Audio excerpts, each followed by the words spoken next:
Welcome back to the Crypto Power Hour, the number one crypto show on Rumble, of course, powered by Solum Global, with your host, George Ballantine, and myself, Lance Miliaccio. We are the Crypto Bros. And what's this show all about? Well, I'm going to tell you. It's the ultimate deep dive into everything crypto, blockchain, and decentralized finance. And we don't care whether you're a seasoned investor or a newbie just stepping into the world of digital assets for the very first time. We're going to bring you expert insights, top interviews, exciting new projects, breaking news, and game-changing innovation shaping the future of digital assets. Because on this show, in crypto, we trust. George B., what are you up to, man? You're looking down. I'm trying to figure out what you're up to. What are you doing there, bro? So if I'm looking down, left, right, up, down, whatever, it's tech stuff, bro. Don't worry. Yeah, I don't want you texting. We got to keep you off the text when we start these shows up. Bro, I can typing on from my computer without looking. Oh, okay. All right. Just checking, man. I got to keep an eye on you. I got to keep tabs. All right. Well, what's up, brother? How are you, man? It's Wednesday morning, 7 a.m. Rise and grind, rise and shine. Yep. This is our first crypto show of the new year. I hope everybody had a happy, healthy, and safe new year. Let's try to kick this off right. I think this is going to be the year of crypto right now. That's my prediction. I'm doing it right now. First week in January. This is going to be the year of crypto. We told everybody. Mark my words. We told everybody to buy this dip. We've been buying the dip. We told you all, buy the dip, buy the dip. Hopefully you guys listened because XRP, I think, went down to $1.80 and some odd change. It's already back to 237 this morning. So I'm just going to tell you, you got to pay attention to those dips, especially on the primary chains, the altcoins that are going to be part of this new blockchain world that we're heading into. It's here to stay. It's not going anywhere. All right, listen, let's kick it off. We love our crypto. We also love our gold, and we also love our sponsors. I'm talking about those guys over at Genesis Gold Group. Hopefully, you listened to us 2 years ago when we started talking about gold and silver. It's no different than crypto. None of this is financial advice. Let me say that. We're not financial experts. We're just a couple of guys that do a lot of research. So, silver. This is the 62.2 gram prepper bar. Perforated, as you can see, where you can break off a small piece to make a payment, of course, easily broken down to your choice of 3 separate denominations. You can kind of see it when I tilt the bar there. Of course, I don't care whether this is for asset protection for inflation, diversification, economic turmoil. Of course, the prepper bar's very unique utility for barter trade. Makes a perfect gift. I don't care who you are. Hopefully you gave some out at Christmas. You can give them out for birthdays, Hanukkah, 4th of July. I don't care. Nobody doesn't like gold and silver at these prices. And again, they've got them in stock. They just got a restock of silver in. Like I told you, they ran out through the end of the year. Now they're restocked in the silver. Of course, silver's going crazy. Lots of upside still available in the silver market. That's my personal opinion. Head over to the bigmigbar.com, or you can use that QR code, take a snapshot, go there after the show. That is the bigmigbar.com. Use all caps prepper. PREPPR, PREPPR. That'll get you 10% off on the silver, 5% off on the gold. Thebigmigbar.com. Don't wait. Don't delay. Get a few. Stick them in that sock drawer while you can. Thebigmigbar.com. Break me off a piece of that prepper bar. Was there a little kind of ad lib there? Did you? A little refreshment, All right. So just so you know, like silver. Pretty much doubled from 3 months ago. Yes, sir. Hopefully you guys bought some. Hope you said those big mig guys seem to be in the know. Again, I just think it's incredibly undervalued. There's going to be a shortage. There's lots of industries that need tons of silver, and AI is one of them, and quantum computing is one of them. You need a lot of silver to run those computer systems that are doing all this cool stuff you're seeing all over social media. You need serious computing power, and with that, silver and gold are being used in those computers, and the bigger these systems are, the more that gets used. So it's nice to see those tricky videos, but also think about what pushes those tricky videos, what makes it possible to do those little Trump babies, techno Maduro, you name it. They're all in the game. Now, George and I, we came up with a model here where we do these education pieces. So if you want to get educated in crypto, the best thing you could do is hit that follow button right now in the Crypto Power Hour. Watch all our episodes that have education pieces, because George puts a lot of work into these. And I think they're really important because we kind of take you through the ground rules, new projects, important projects, altcoins, Bitcoin, Ethereum, you name it. We're talking about it on this show. So today we're going to talk about the privacy revolution in crypto. What's that mean? Well, we're going to be talking about projects like ZK, FHE, and MPC, and we'll tell you more about those in a minute. And why privacy is the key to mass adoption, because people still don't want their finances out there in the public. Of course, the blockchain privacy is one of those things that was nice to have, but now it's not really, and it's essential for real world use. Of course, those traditional blockchains like Ethereum that we've talked about many times, they show every single transaction publicly. They're going to expose your balances, all your trades, your strategies to anyone. And I hate to say it, including all those hackers out there, competitors or regulators. And it's basically, in my opinion, a transparent fishbowl. And that is partial, in my opinion, partial of the problem with why adoption is still limited, right? So a lot of institutions and everyday users who want and need confidentiality, right? They're looking for privacy enhancing technologies, which in the crypto world, that's called a PET, just so you know. They want zero knowledge proofs. Those are the ZKs. Full homomorphic encryption, right? That's FHE. And multi-party computation, which is MPC. And they're all changing that. They're making it so now they're going to enable programmable privacy. You're going to be able to control what stays hidden, while you're proving everything is valid. And a lot of leading projects, right, like Zama, RQM, it's ARCIUM,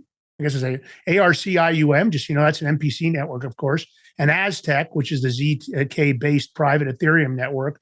It's an L2, layer 2. And of course, they're all making it very practical. So this is real world stuff. It really matters because I believe this is going to increase adoptability. And I think George is right. I think he's over the target. I think he's right on top. And if you see here, you can see how this works, right? You talk about your shared records and your storage, your hash values, your decryption, your blockchain, and you can get all this data. And of course, the idea would be to figure out a way to cipher this so not everybody has access. So privacy is going to fix, I think, one of the blockchain's biggest flaws, which is those public ledgers exposing data, and they're going to hide it, without losing trust or auditability. So, George, let's talk about these ZK proofs. I want to add more to that. You want to talk about the EK proofs? ZK proofs. So they prove something's true. I'll just jump in there. Go ahead. I have enough funds without revealing any of the details. And those are really matter for private transactions. And then the FHEs, like I mentioned earlier, those help you compute on encrypted data. So they can calculate loan interest privately. And they power the confidential DeFi like Zama's mainnet, which right now is 1,000 TPs in 2026, and they're scaling rapidly.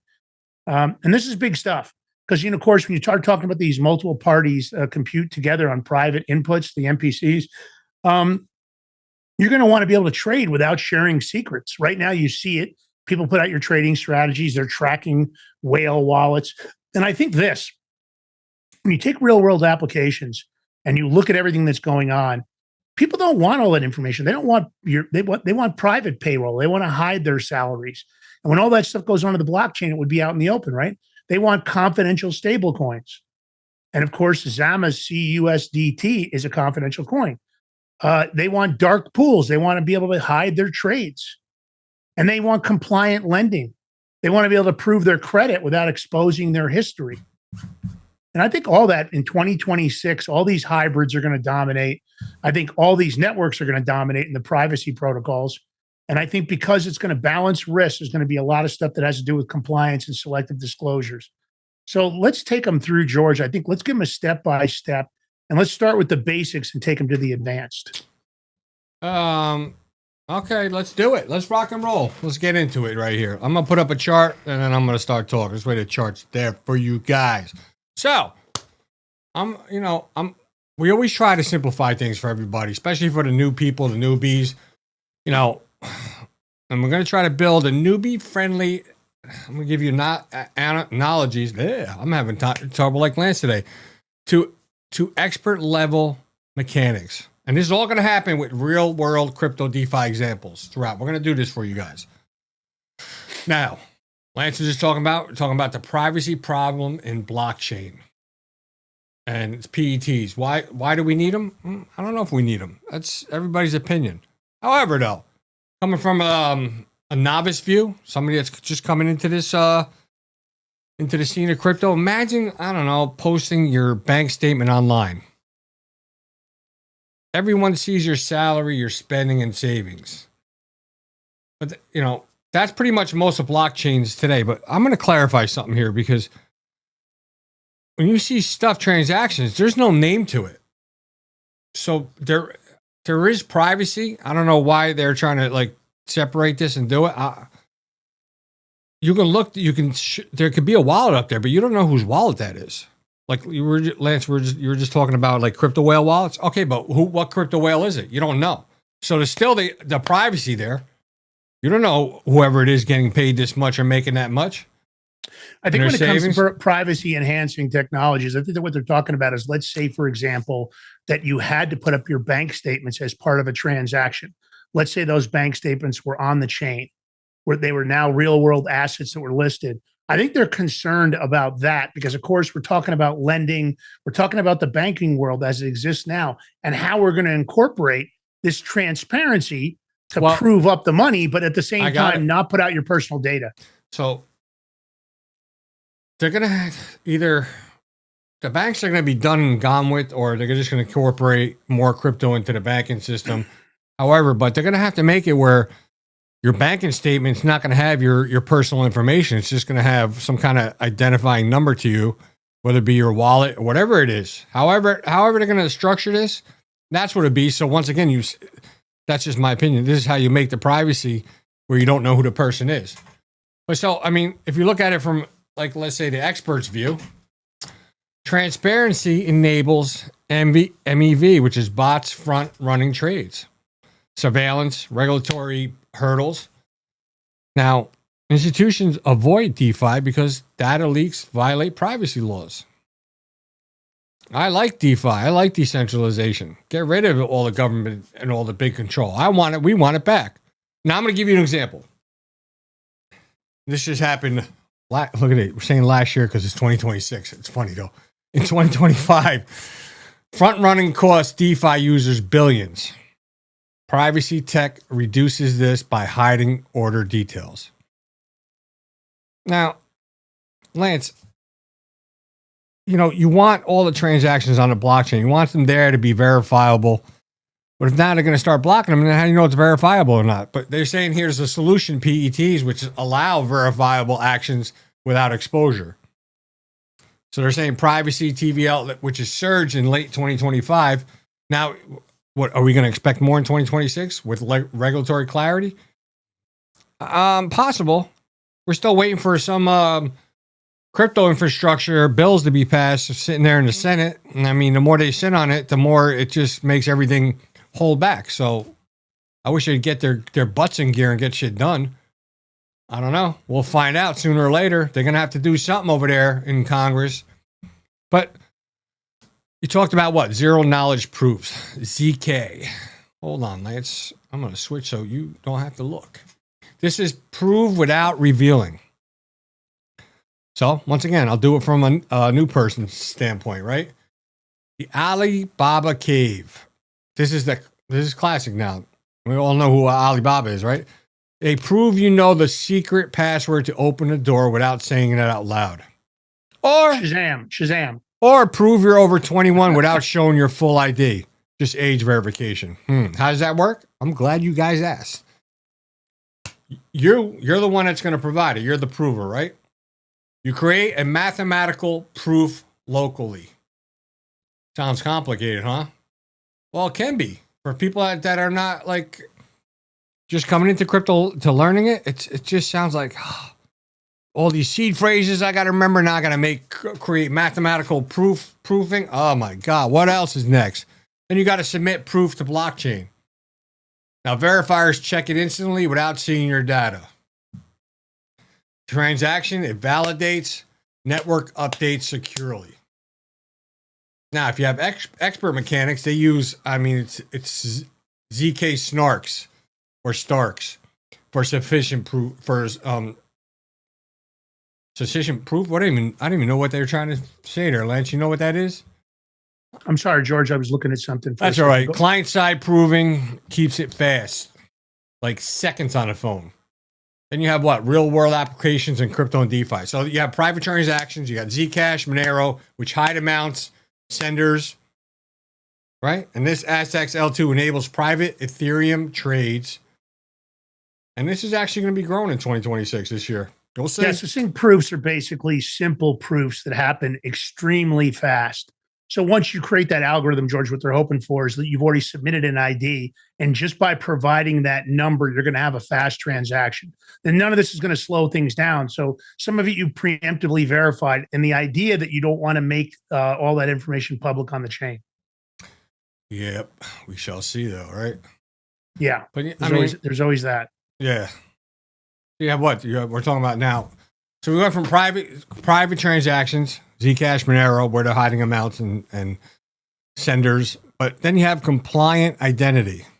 This sounds complicated. I know it can be. It's a lot to take in. This is why this show is recorded. You can go back to and watch it a bunch of times. But this is, you're going to prove your KYC status for lending without sharing personal data. And you want to explain KYC to them, George, what that is? Know your client. Yeah. So know your client is the same thing that you have to do now when you open up a bank account. The idea is that KYC status would be held in a way that it couldn't be accessed, because of course you don't want anybody to commit identity fraud, hack your account. So basically that KYC status for lending without sharing personal data is done through that succinct messaging. You want to hear something funny? What's that? When I was saying KYC, I don't know why. And then I stumbled. I couldn't think of it, because all of a sudden KFC was coming in my head. I'm like, I know. Yes.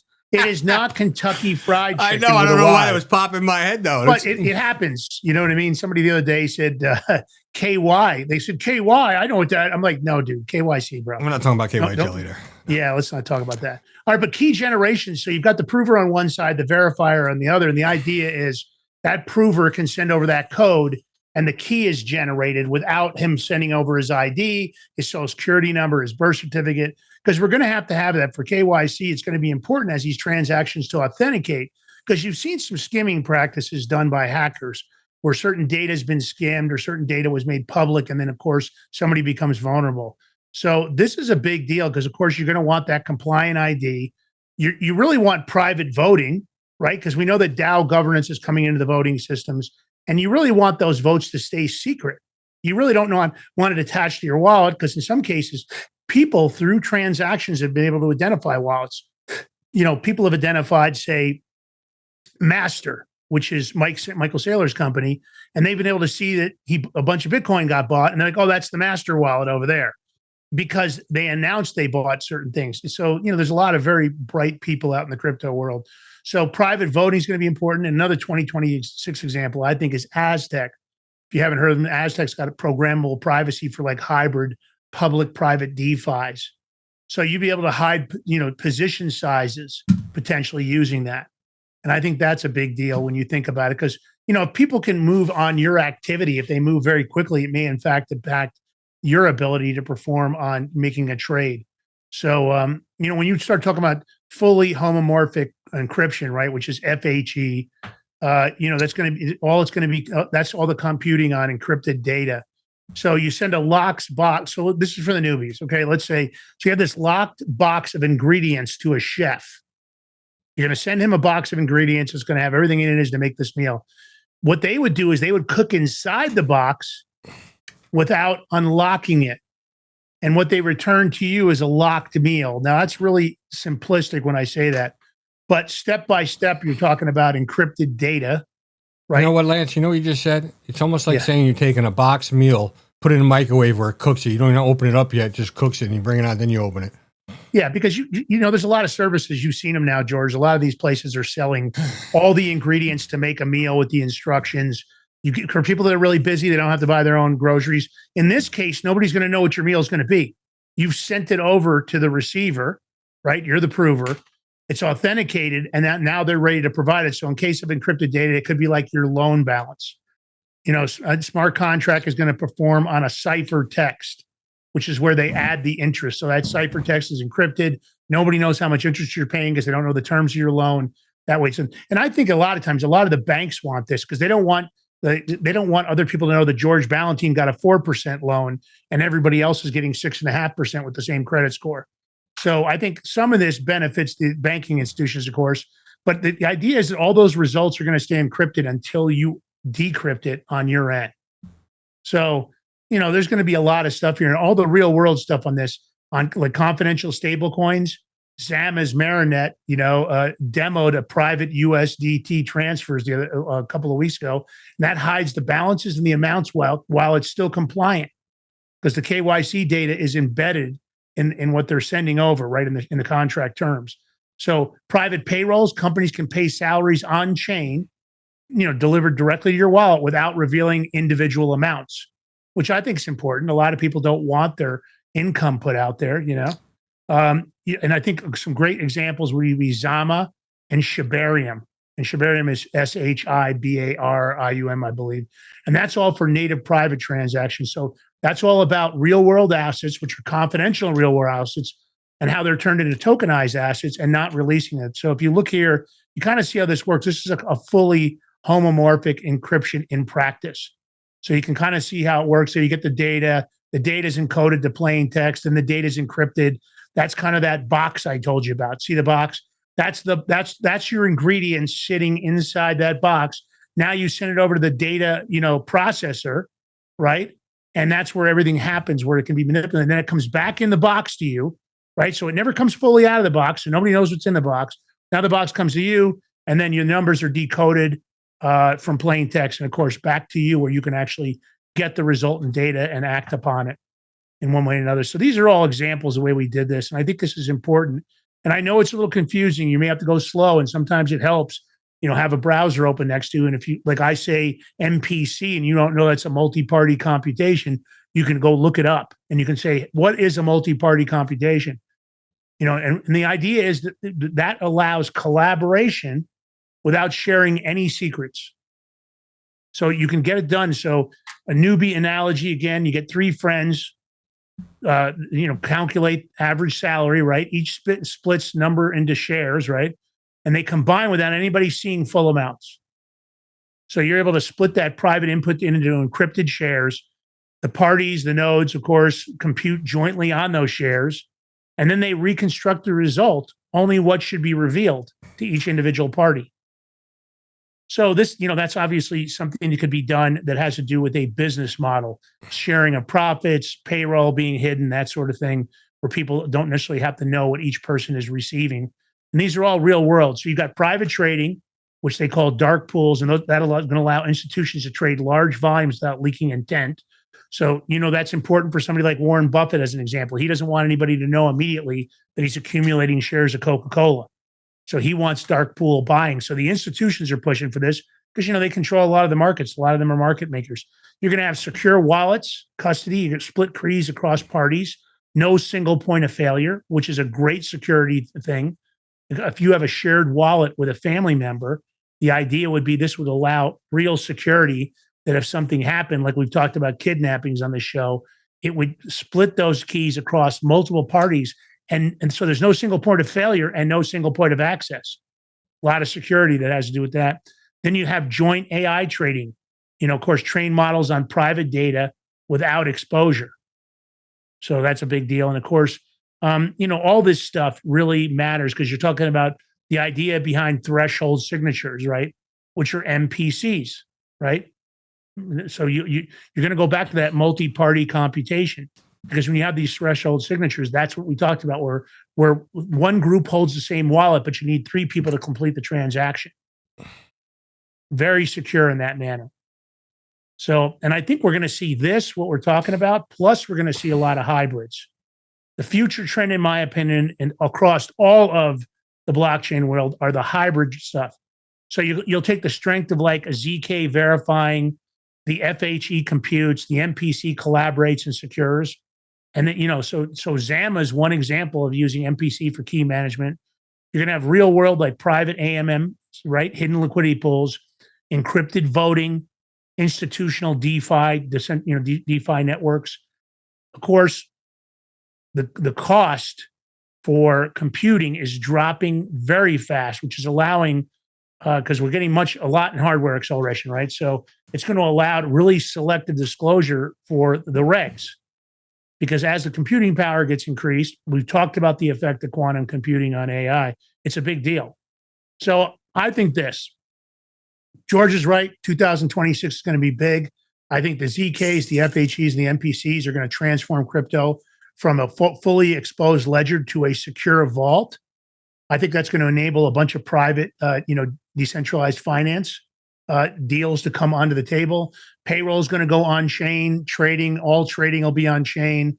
And I think it's still going to be very verifiable and still very compliant. And it's for the newbies out there. You're going to start with a private wallet like Aztecs, right? That's a very secure wallet. We always tell you start very small. And I think for experts, you're going to build on Zama's EVM or Archeum's MXE. So I think privacy is going to be empowerment, and I think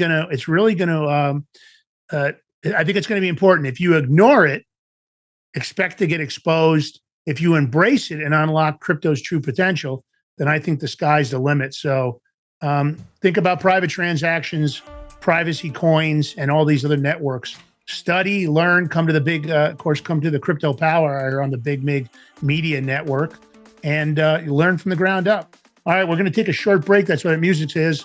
Lance from the Ocho, George Valentine will be right back with the Crypto Power Hour. In crypto, we trust, brother. Don't go nowhere. Don't go anywhere. Don't.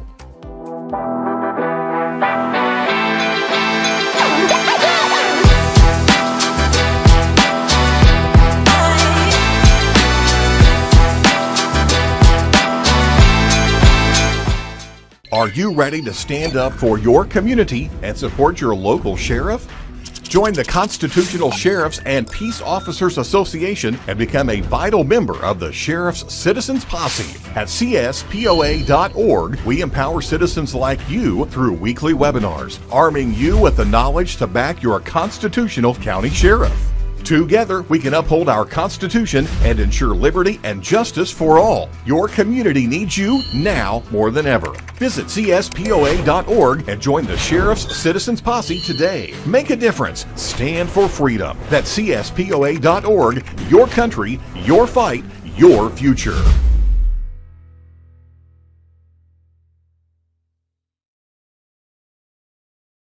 What if you could predict your financial future? And what if you could trade on it? Introducing Block Trust IRA, the future in your hands. An astonishing 88,000 millionaires were created last year from the Bitcoin boom, and you could be next. Block Trust IRA is the only crypto management firm powered by AI-driven strategies, ranked #1 in the world by Bitcoin Magazine. The Block Trust IRA platform is built for everyone, from first-time buyers to seasoned investors. Predictive AI technology that was once only reserved for insiders and elites is now available to you. It's time to leave the old buy and hold strategies behind.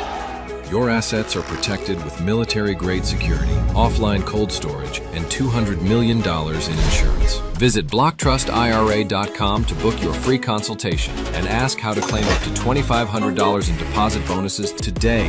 Bitcoin changed the game. AI changes the strategy.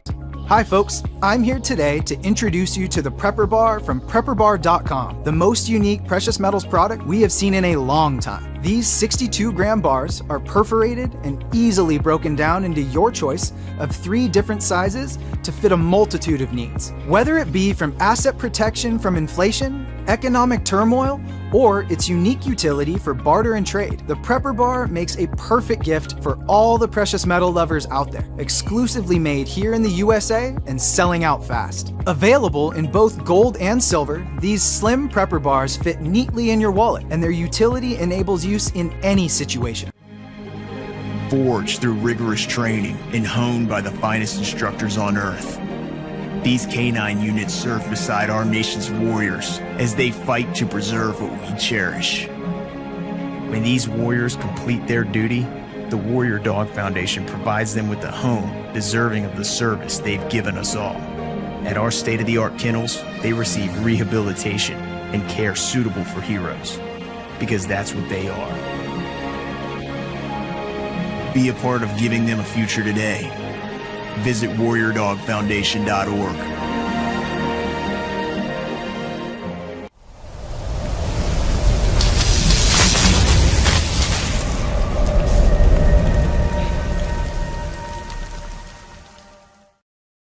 All right. Welcome back to the Crypto Power Hour, powered by Solum Global. Here with your host, my brother from another mother, Lance Migliaccio. Yours truly, George Balancing. We got the Crypto Mafia in the chat and the Crypto Army in the chat and watching. Listen, if you're out there watching or listening and you have a chance, come to the chat, say hello, get to know everybody, and don't forget to hit that thumbs up button, the like button, the share button. Share this live on your social media while we're live.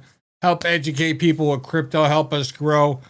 And hit that subscribe button if you can. It's $5 a month subscription. It helps out with overhead, equipment, you name it. There's so much stuff going on that makes the show go round and round. A lot of equipment, a lot of things, softwares, you name it. Every little bit helps, but most importantly, we want your support. So keep it coming and tell your friends to come on by. So let me give a shout out to our sponsor.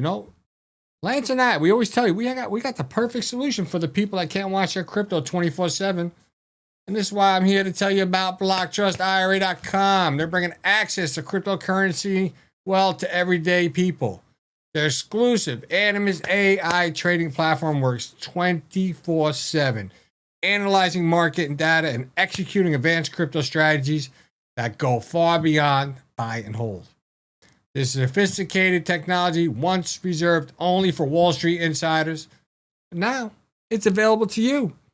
And listen, I'm telling you, it's no surprise. This system was named #1 crypto technology platform by Bitcoin Magazine out of more than 1,500 global competitors.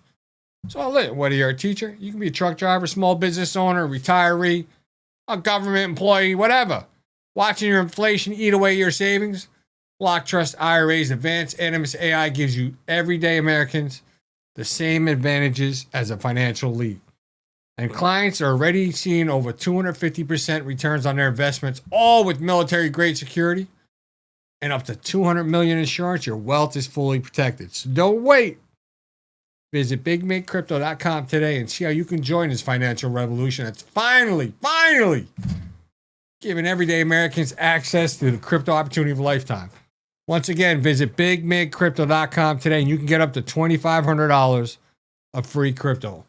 I got the QR code right next to me. You take a screenshot, save it to your photo files. Don't do it now.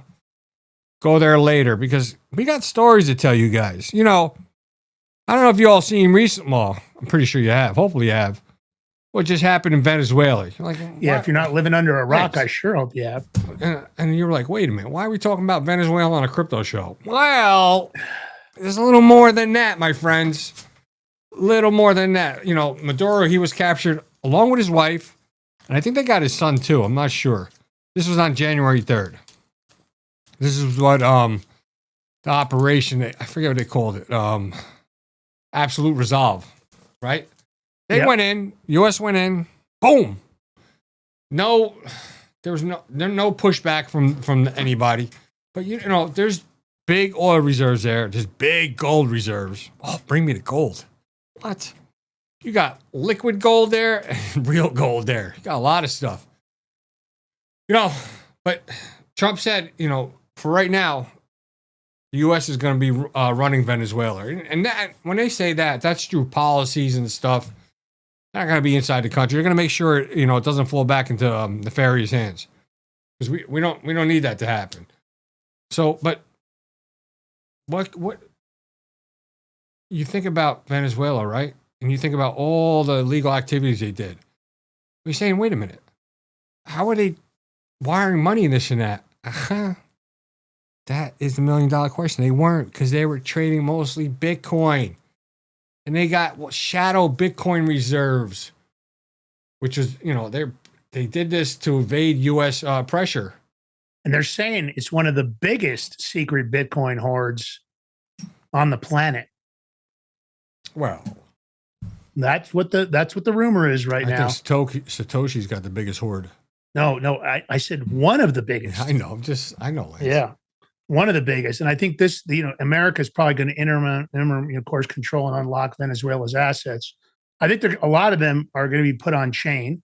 There's already discussions I heard about tokenizing the oil fields and infrastructure because they want to bypass decades of mismanagement and, of course, all the sanctions. So it looks like it's going to be a blockchain reboot of the economy. And I'm hearing this from the administration. So the question is, what happens to the Bitcoin hoard? Now that I don't know. Well, if you remember, with any kind of drug trafficking or anything, when the U.S. makes arrests, they seize that any money for, they seize it all, Bitcoin and everything and any seized Bitcoin is supposed to go into the Bitcoin reserve for the United States. Question is, will they be able to get to it, Lance? And already we've heard, you Think guys so? probably heard last night, there started some kind of coup attempt against the temporary. That was Monday. president. Monday night. Oh, Monday night. Yeah, Monday night it started, of course. So you got to keep an eye on that. I think there's a lot of international backlash. Everybody's whining. Of course, these are narco terrorists. I don't care. What Trump's really talking about is just overseeing Venezuela's governance, trying to get a peaceful transition, right? He wants to rebuild the oil sector. Some people are like, oh, the U.S. is going to benefit. Maybe they will. But I'll tell you who's not going to benefit, Cuba and China.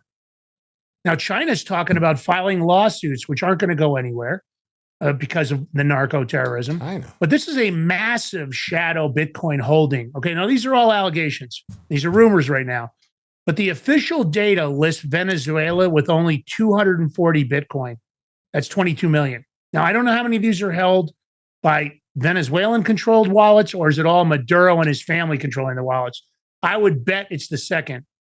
But the post-capture rules are, at least the rumors say there's a shadow reserve of 600, you heard me right, 600,000 to 660,000 Bitcoin. And that was amassed since 2018. Some of it was over gold, right? Because you know how they seized all those mining operations and assets. Some of those were USDT to Bitcoin. Some of those were payments for, embargoed oil deliveries like China, like, of course, Cuba. So that Bitcoin conversions for oil sales, of course, that seems obvious, right? So they're saying that right now at the current pricing, and they don't have a complete hand on how much is there, $56 to $67 billion at current prices. Now, if that gets seized by the U.S. because it's a criminal asset, that's basically 3% of Bitcoin supply that gets removed from circulation. I believe there'll be legal battles. Of course, there'll be a bunch of global markets. I think it could trigger a bull run on Bitcoin. Well, legal You heard battle. me say that? Legal battle. Good luck with that. Yeah. And it would, of course, go into the U.S. strategic reserve unless somebody's not telling us what's really going to happen. But I think that, all of a sudden, Petro flopped the USDT lifeline. Venezuelan's crypto survival strategy, Maduro's 2018 Petro token backed by oil to dodge sanctions failed. You guys remember that? They discontinued it in 24. But all of a sudden, Venezuela pivoted to USDT for oil payments, settling 80% of all their crude oil sales in stable coins. Now, I don't know where all those stable coins are. I don't know if they all got converted to Bitcoin. We don't know any of that. But of course, there's 119 million in July alone of 2025. Now, I think all that infrastructure, all this crypto infrastructure could be shut down or repurposed. But I think there's a bunch of, interesting wallets that might be split across insiders. We don't know who's got access. Is that why there's the military coup started? Do they know about the Bitcoin? Are they going to be complicating the recovery? But if they've identified the wallets, it could be pretty tricky. Now, I think the potential for tokenizing Venezuela's $17 trillion oil empire, I think it's going to happen. I think this is going to end up being an incubator for what's going to happen to global assets. And imagine the transactions, George, over $17 trillion of oil being tokenized. Imagine when that goes on chain, what's going to happen. These are real world assets that are being putting on the blockchain for global trading 24/7. This is big stuff.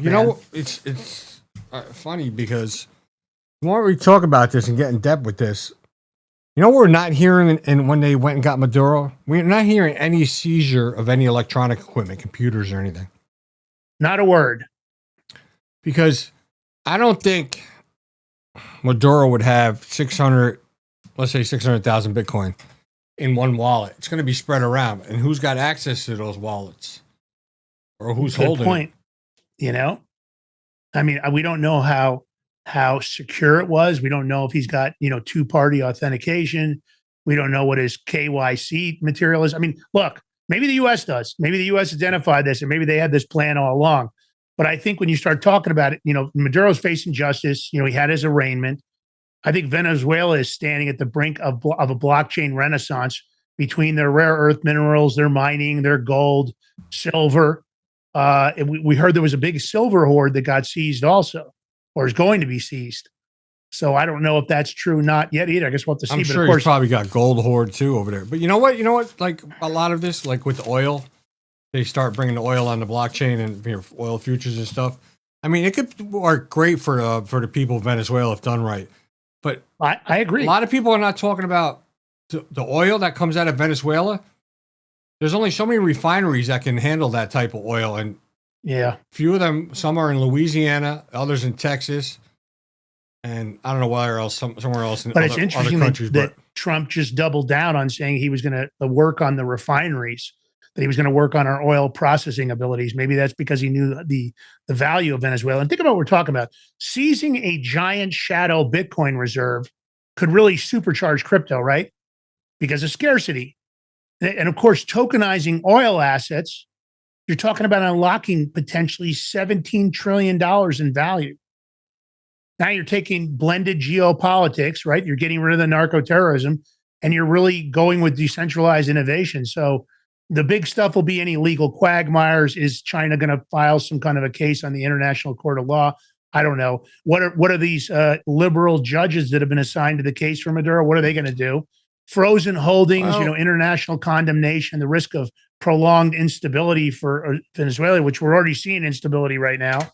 So I don't know. This is one of those things we're gonna have to keep an eye on. But 660,000 Bitcoin potentially to be seized. That's a big number, George. It's funny you brought up the liberal judges, but on Monday when he got arraigned, Maduro went in there and with an attitude was like, I'm the president of Venezuela. He was trying to talk and kept talking, and finally, the judge got up, put him in his place, and like, you're a defendant here in America. You're not the president. Like, he put him in his place. Had to give him like a really good check.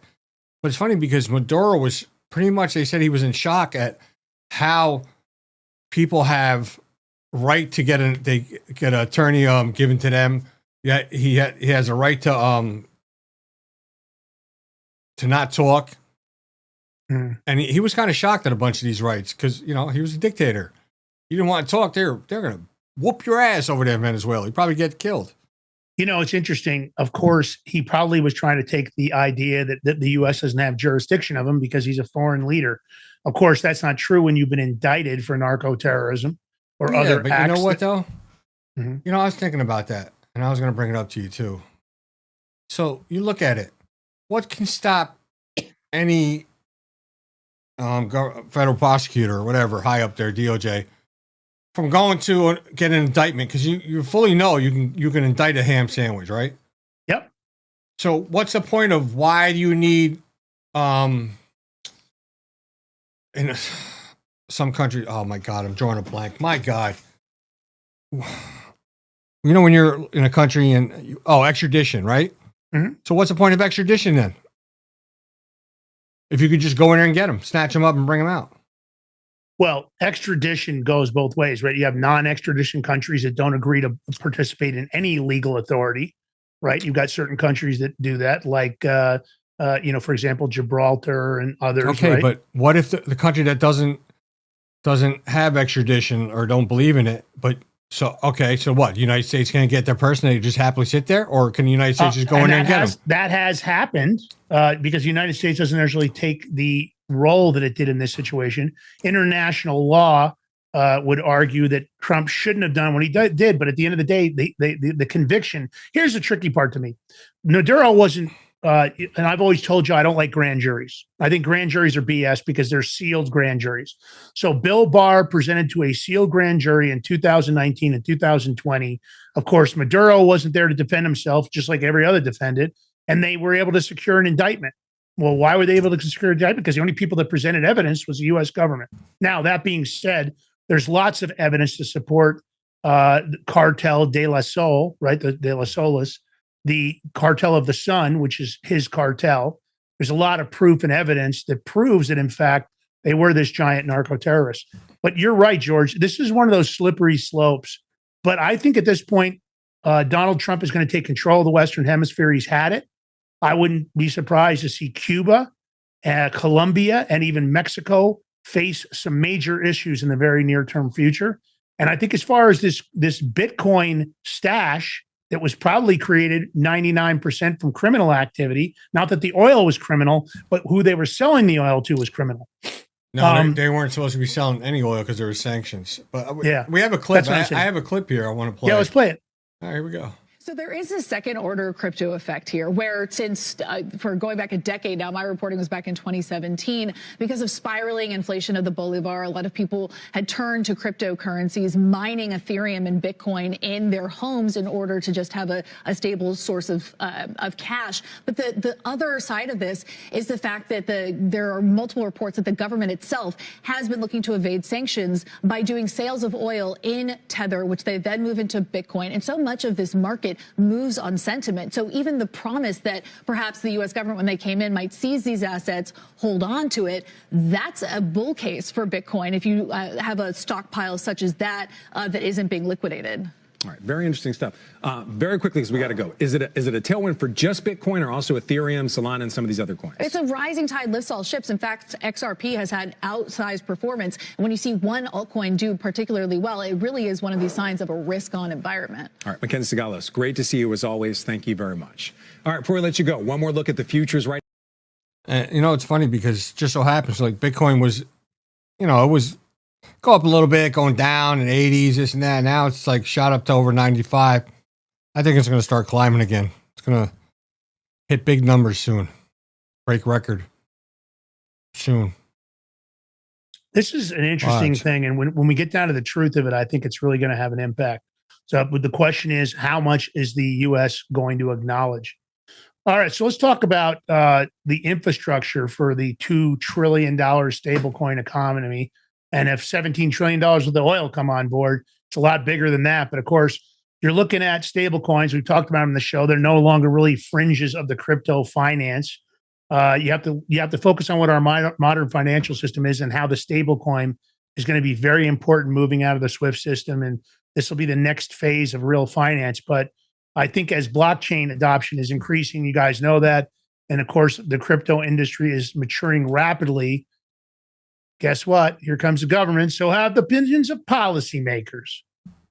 Of course, they're drafting. They're taking it into their own congressional areas, and they want transparent frameworks for stablecoin usage. They want know your client to be clear. They want legislation. Now, in some ways, it's great. It's a lot better than Gary Gensler. I like to call him Gary the Weasel Gensler on this show.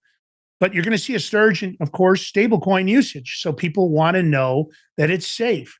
So when you enter traditional finance, you want regulatory clarity. And that's what we're talking about. So the regulations right now, you've already seen industry leaders coming on board. You've seen lots of people changing their tune on crypto. You saw JP Morgan Chase and many others are now of a completely different statements publicly. But I think right now what you got to start thinking about is the companies that are building products, they're going to building them alongside the regulation rather than being reactive. And of course, what it was before, because you didn't really know if there was any regulation. And then you would try to adapt what you thought maybe the regulations were. And that's how Ripple got in trouble, right? Not because they did anything, but because Gary Gensler didn't like crypto. He didn't like Ripple's, growth and what they were doing. So he came up and he tried to use stock loss. Well, that doesn't apply. So I think what's important is the good news for everybody in the audience is, look, it's getting clear, right? The path for stable coins is getting clear. And I think they're becoming that invisible infrastructure of our new global economy. And these are the kind of macro trends I think that are really important for beginners and experts. When you start talking about powering a modern financial system, you have to realize that stable coins are going to become that invisible infrastructure. And look, the total stablecoin market capitalization reached roughly $300 billion in 2025. And they're saying that it's forecasted to hit $2 trillion as adoption accelerates. Now, is that going to happen in 26, 27, 2030? I don't know. I think it's going to happen much faster than anybody else thinks, George. It can if the government keeps going on with their crypto framework. I mean, let's face it here, like the United States, they got the Genius Act, right? They got that one down. And that was your first comprehensive U.S. federal framework for stablecoins. Now, what's good about this, it requires stablecoins to be backed by high quality liquid assets. Yeah, you're not going to see any. You're not going to see Are you going to see the Kanye West coin in there, George? No, you're not going to see no. What about the Trump coin? Is the Trump coin going to be in there? Definitely not. Unless he makes the a government Melania coin? Unless he makes a government Trump stable coin. I don't know. Possible. Yeah. Oh no! But don't tell me he's going to name a stable coin. Don't even think like that, George. And you know you're right. He could end up naming. Listen, he changed the name of the Kennedy Center, right? he added his name to it. He's got the Trump Ballroom. Who's to say he's not going to have a Trump USDT stablecoin? The Trump coin, the Trump DT. Yeah, I don't know why he had to add his name to the Kennedy Center. She just left it to Kennedy Center. Yeah, I agree. I mean, agree that's with where you, his ego plays into effect. And it's certain I'm not things, agreeing with things that. I don't like. I agree with you. And it's just too much. I was like, I mean, he wants a Trump phone. He's got a Trump coin. He had the Trump sneakers. I'm over it, bro. Stop using the Trump name for all this crap. leave it for when Barron becomes president. Yeah, how about Barron? Let Barron have some of the love, man, down the road. They can have the Barron stable coin. I'm okay with that. Barron needs some love. He's a giant anyway. He's a giant. We definitely want to give him some room. What does that do? Like 6'8"? Oh, he's tall, man. It's funny because Trump's not small. Trump's like 6'2", isn't he? I think Trump's 6'2". His kid's like towering over him. Like, look, he's 6'2" or I'm pretty sure Donald Trump is he 6'4"? I don't know. Then Barron's got to be like 7 foot, brother. I don't know. I'll look it up. All right. Well, the EU, he's Japan, 6'3". Singapore. Trump is 6'3". Yeah. So what's Barron? Barron's got to be like 6'9", man. He's up 6'9", yeah. Because That don't dude is forget, his mom is tall too. He's lucky he's got a custom clothing wardrobe. He's lucky he's got that kind of cheddar. Because you're not buying shit off the rack when you're 6'9".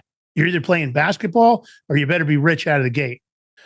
All right, but look, here's the good news. This regulatory approach, it's happened in the United States. In the EU, you've got the market in crypto assets regulation, right? They call it MiCA. And of course, that's the same thing as the Genius Act in its own way. Then you've got Japan. They're coming up with the Payment Services Act. We've heard a lot of good stuff coming out of Japan. They're also the first to regulate stable coins. So they're calling them digital money under their Payment Services Act. So only licensed banks, trust companies, registered agents may issue them. And you have to have the full backing and the supervision of the FSA supervision, which is the Japanese financial institutions. Singapore, which I've told you before, Singapore is a hub of crypto regulation and global market movement. So they've got what they call the MAS SCS framework, which of course mandates that banks have to have 100% reserve backing. They have to agree to monthly audits and redemption at par for stablecoins pegged to the SGD or G10 currencies, which of course, I've told you this before, Singapore is a international global leader in compliant digital finance. They're going to be one of the monsters. You've got Dubai, you've got the US, and you've got Singapore. Of course, Hong Kong wants a piece of it. They've got the stablecoin ordinance, which requires HKMA approval, capital and reserve adequacy, and disclosure standards equivalent to licensing financial institutions. So in my opinion, when you start looking at the global network chart, you've got Hong Kong, Singapore, the United States, and Dubai. I think that's the battle royale between those four because, Hong Kong's always been a real financial hub. And of course, China wants to continue to maintain that power. Singapore, incredible financial, network there. But again, I think these guys are all going to be setting the tone for what's really going to happen to the SWIFT international framework. So this is big stuff. And I think you have to realize that we're in a convergence moment, right? Major shift. Everything's changing. And why are you here at the Crypto Power Hour? Well, you know why. Because we're going to try to take you from the ground up, make sure you don't miss out on generational wealth. Hey, listen, Strategy's buying more Bitcoin. He's pretty good at predicting the market. You always want to come here. Wednesdays at 7 a.m., Fridays at 7 a.m. Eastern Standard. You can also find us.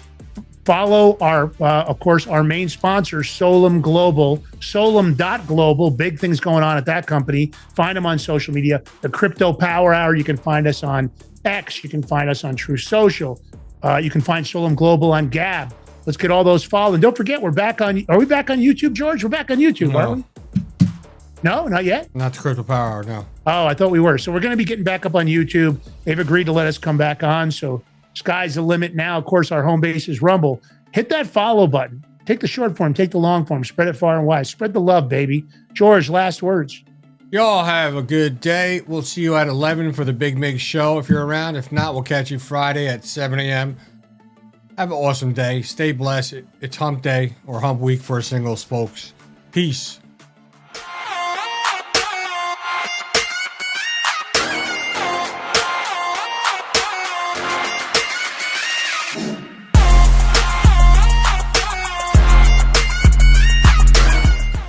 Are you ready to stand up for your community and support your local sheriff? Join the Constitutional Sheriffs and Peace Officers Association and become a vital member of the Sheriff's Citizens Posse. At CSPOA.org, we empower citizens like you through weekly webinars, arming you with the knowledge to back your constitutional county sheriff. Together, we can uphold our Constitution and ensure liberty and justice for all. Your community needs you now more than ever. Visit CSPOA.org and join the Sheriff's Citizens Posse today. Make a difference. Stand for freedom. That's CSPOA.org. Your country, your fight, your future.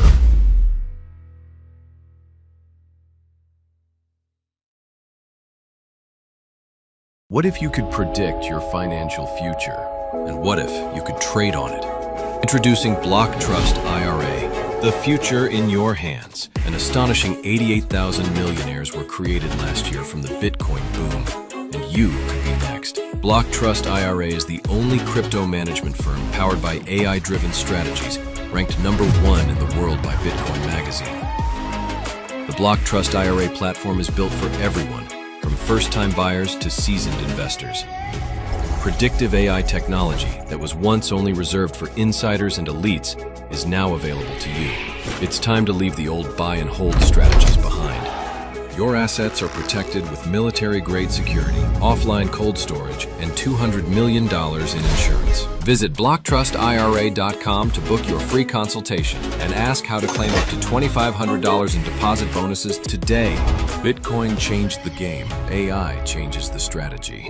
Hi folks, I'm here today to introduce you to the Prepper Bar from PrepperBar.com, the most unique precious metals product we have seen in a long time. These 62-gram bars are perforated and easily broken down into your choice of 3 different sizes to fit a multitude of needs. Whether it be from asset protection from inflation, economic turmoil, or its unique utility for barter and trade, the Prepper Bar makes a perfect gift for all the precious metal lovers out there. Exclusively made here in the USA and selling out fast. Available in both gold and silver, these slim Prepper Bars fit neatly in your wallet, and their utility enables use in any situation.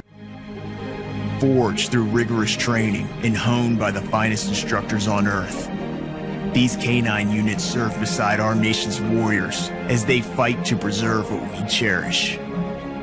When these warriors complete their duty, the Warrior Dog Foundation provides them with a home deserving of the service they've given us all. At our state-of-the-art kennels, they receive rehabilitation and care suitable for heroes, because that's what they are. Be a part of giving them a future today. Visit WarriorDogFoundation.org.